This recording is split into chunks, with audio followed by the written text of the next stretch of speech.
Hello and welcome to episode number 95 of Week in Review. My name is Sean, and on this week's show, we're going to talk about Parasite, Jojo Rabbit. I'll tell you about the streams happening over on twitch.tv/SeanOsaurusRex, and we'll look forward to this week's new releases. First up on this week's show is Parasite, and holy shit, I love this movie.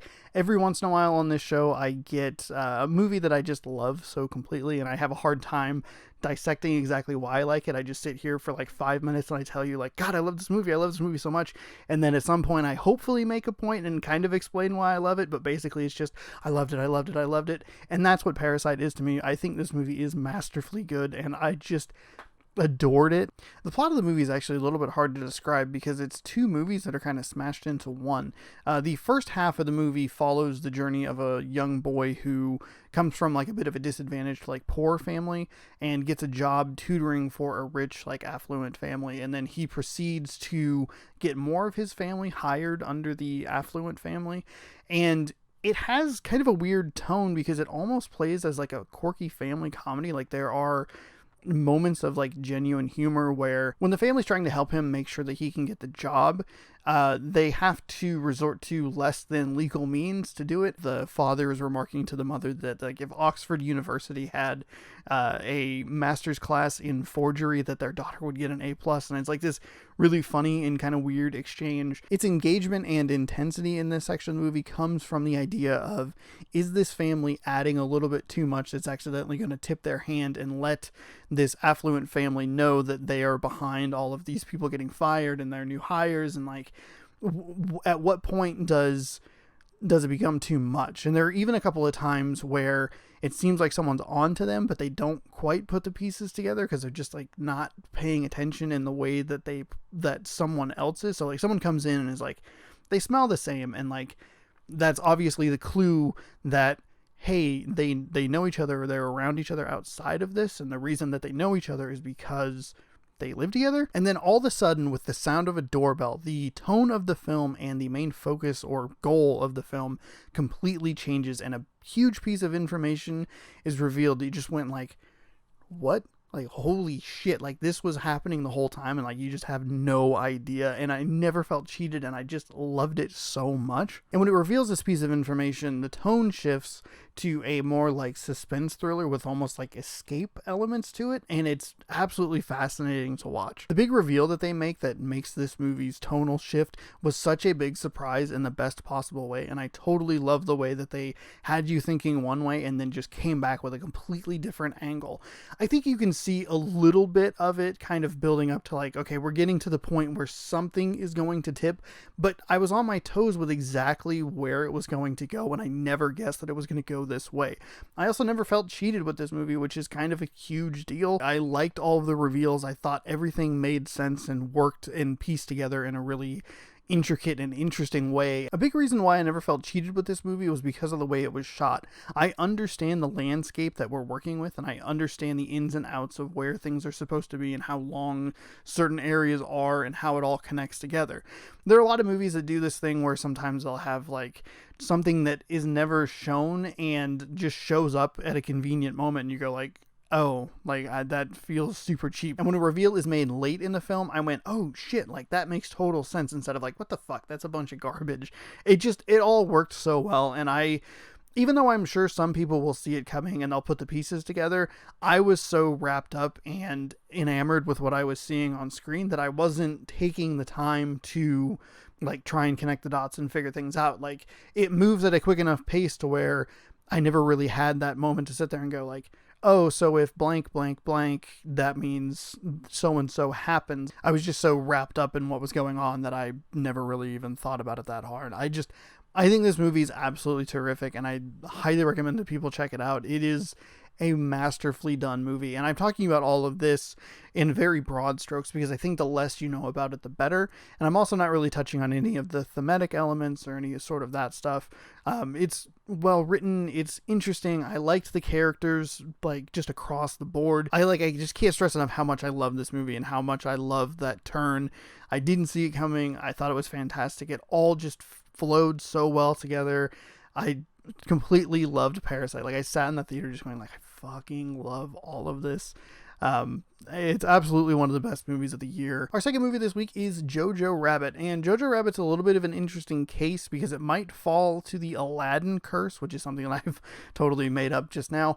When I went and saw Aladdin back in May, I saw Aladdin and Booksmart on the same day. And while I really liked Aladdin, after it took me a little bit to get into it, I ended up having a grand time with it. I thought it was a great movie. I went and saw Booksmart, which blew my mind, and I kind of forgot that Aladdin existed. And that's how this movie kind of feels after seeing this and then seeing Parasite on Saturday. Like, I hope this movie doesn't get lost in the shuffle, and I hope that I don't forget about it. And while I enjoyed it, I just liked other things more, if that makes sense. I think it's a good movie, and I think it's worth checking out. Just a fair warning for you, this review is going to get into spoilers. I'll make sure to give you a heads up when that happens, but for right now, we'll stick with spoiler free.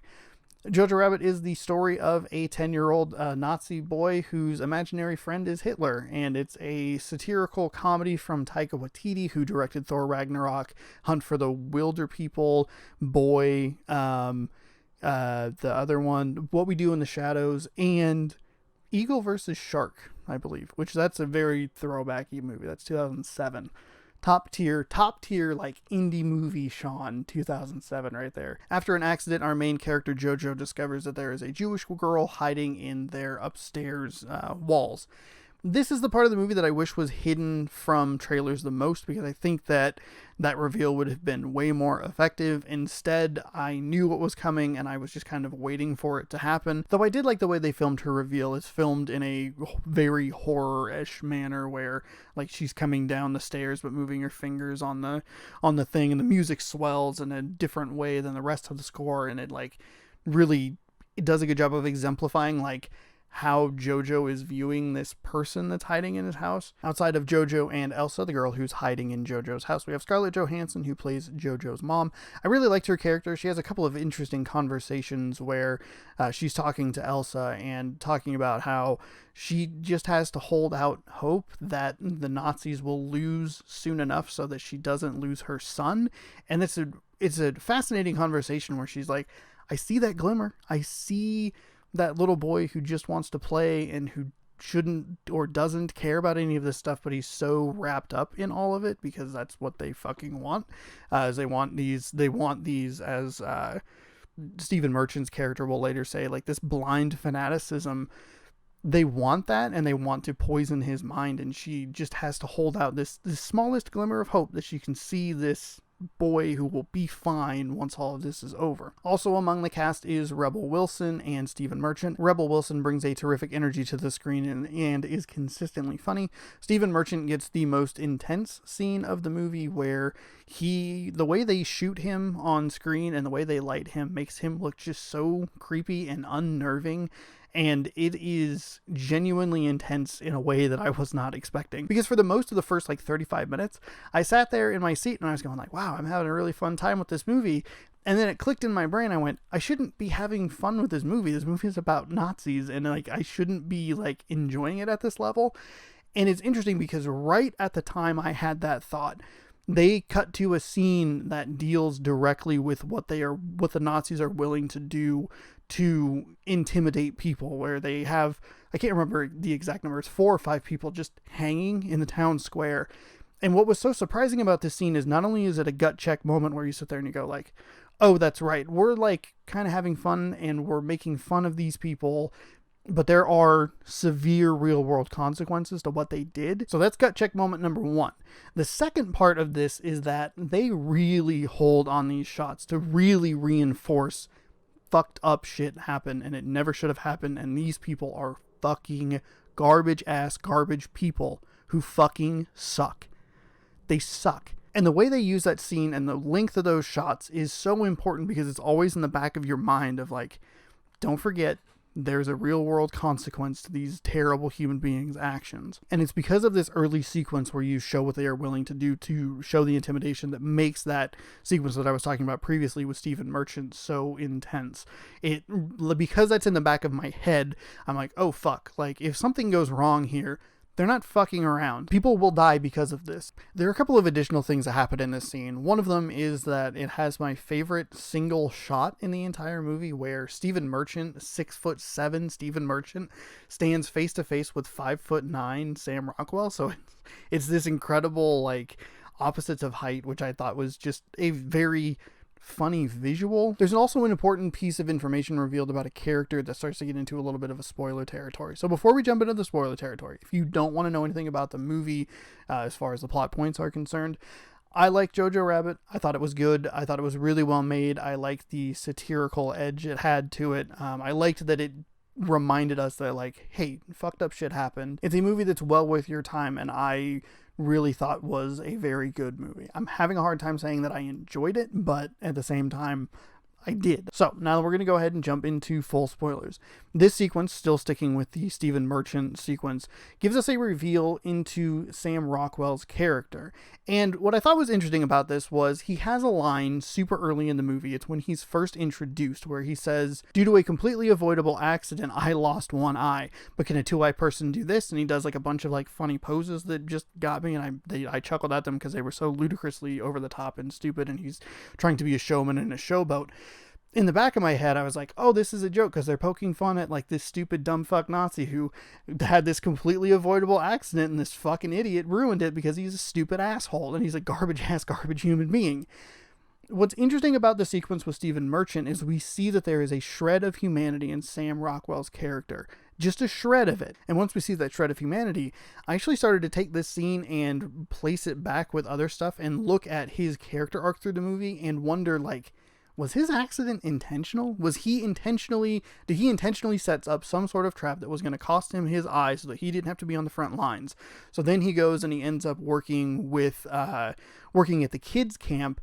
And once Jojo has his accident with a grenade, he gets demoted again. Like, is he doing all of this on purpose? He's trying to like clear his own conscience by working less and less and less for the Reich, but he's also far too much of a coward to just say like, fuck this, I'm done. Like, I can't. This is unacceptable what's going on. I need to fight with the resistance. Like, he's too much of a coward for that. And I thought it was really interesting to at least look at that and go like, does he has a shred of humanity. He gets one good deed in by the end of the movie. I just thought this sequence gave my brain something extra to chew on and look at it from like a slightly different perspective. He's not a redeemable character by any stretch of the imagination, and the movie makes damn sure that you know exactly what happens to him and all of the other characters that are on that side. Like, there's no doubt left in your mind what happened. My three main critiques about this film actually all come with the ending third or so of the movie. And I will admit that the first one is very Sean specific. I found Jojo's mother's death to be very surprising and a big, huge emotional punch. I wish they had shown her face there. I know that the shoes are the dead giveaway that it's her, and I understand that. It's also explicitly stated later in the movie about, "I heard about your mom, I cried for ages," is one of the lines a character says. But, and this is where the like very Sean mentality comes into it, a lot of times movies use not showing to allow them to bring characters back. And this was a case where I thought in the back of my head, I was like, yes, those are her shoes, but is that actually her? In addition, you can also use this shot as a way for the audience to see and feel Jojo's pain. Like, you place like the camera behind him and look at it, and then maybe come back to his face and like just kind of watch that emotion unfold. I also would have liked one more conversation between Jojo and imaginary Hitler between the time he finds out his mother has died and between his eventual 180-degree turn towards fuck off Hitler. But I think his turn at the very end is a little bit quick, and I wish that they could have used this moment, a moment with him and imaginary Hitler, where he's asking like, what happened to my mom? And Hitler's like very dodgy about it, like, I don't know. I don't know. Your real family's in the Nazi army now. And then Jojo's kind of like, well, I don't know if I want that. You can show it, you can use it, and you can show it as a more solidifying break where he's already kind of starting to go down that path of like, wait, this isn't quite right. And you can use this as like that snap moment of, fuck, this is all wrong, and I am totally wrong. I'm like a 10-year-old kid, and I'm just fucking wrong. I also wasn't a super huge fan that he lied to Elsa right at the end about who won the war. It seems unnecessary. They wrap that aspect up very quickly, so it's not the biggest deal in the world, but there is that moment where it's like you really have the opportunity to show him grow and to be like, I still need your help, and you can have him grow in that way. But overall, I thought it was a really well done and well made movie. Finally on the show, we'll take a look at this week's new releases. It's a great week of releases for Blu-ray. Brian Banks, which is a movie that I saw but never actually reviewed on the show. It's actually pretty good. I'd recommend checking it out. It's an interesting story. It has a couple of like very minor problems here. There's a lack of information in a couple of areas, and the end of the movie speeds up really quick to get to the resolution that it needs to get to. But overall, I think it's a well-made movie and a story well worth telling. Good Boys, the only movie I've missed in theaters so far this year, hits Blu-ray. Star Trek Discovery Season 2 is out, and two of the best movies of the year are out, and I highly recommend that you check both of them out. The Peanut Butter Falcon and The Farewell are both out on Blu-ray. They're both easily in my top 5 of the year. I think The Farewell is one of the best movies ever made. I think The Peanut Butter Falcon is absolutely fantastic. I highly recommend checking both of them out. They are absolutely incredible. A couple of movies of note in theaters this week. Charlie's Angels is out. I'm actually excited for that. It looks like a cool cast. I like Elizabeth Banks. It has Patrick Stewart in it. Kristen Stewart's in there. I like what she's been doing post-Twilight. And then The Good Liar is out, which has Helen Mirren and Ian McKellen. On the game side, the big one is Star Wars Fallen Jedi, which I'm actually curious about playing. It looks kind of cool. The more you get away from the main cast of characters from Star Wars, the more I become interested in it. I know that seems to be the opposite of what most fans like. Most fans like Han and Chewie and C-3PO and the Skywalkers and all that stuff. I've never really had a super big soft spot in my heart for those stories. I like when it kind of goes outside and I can kind of just start from point A and just kind of work with it. I actually liked the campaign in Battlefront 2. This is a different style of game, but I did enjoy what Battlefront 2 offered from a single player aspect. It looks cool, and I think Star Wars is a fun universe to explore in the form of video games. And then the other game this week that's coming out is Woven, and I'm very excited about this. You play as a stuffed elephant, which is basically my dream come true. And that leads us nicely into what I am streaming this week. I'm not sure what I'm streaming on Wednesday. I bet you thought I was going to say I was going to stream Woven on Wednesday, but no, it's not Woven Wednesday. It's going to be Woven on Friday. And then depending on how long that takes, I think it'll spill into Saturday. And then Saturday will probably be Woven and then Star Wars Fallen Jedi, and depending on how much I'm enjoying the Star Wars game, that might carry into Sunday. So a couple of games I'm going to check out this week, and then a couple of streams that are a little bit up in the air. Thank you so much for watching this week's episode of Week in Review. If you like the content, you can scroll on down and hit that subscribe button, and if you liked it enough, you can scroll on down and you can leave me a comment down below. You can let me know if you're excited for the new Star Wars game. I'm sure a lot of people are, but I haven't been seeing a lot of general advertising for it. Like in the games industry, people seem excited, but does the general public care or even know that game is coming out? You can let me know what you thought of Parasite or Jojo Rabbit. Be sure to check out the streams over on twitch.tv/Shaunosaurus Rex, and be sure to check back every Tuesday for more Week in Review. We'll see you next week.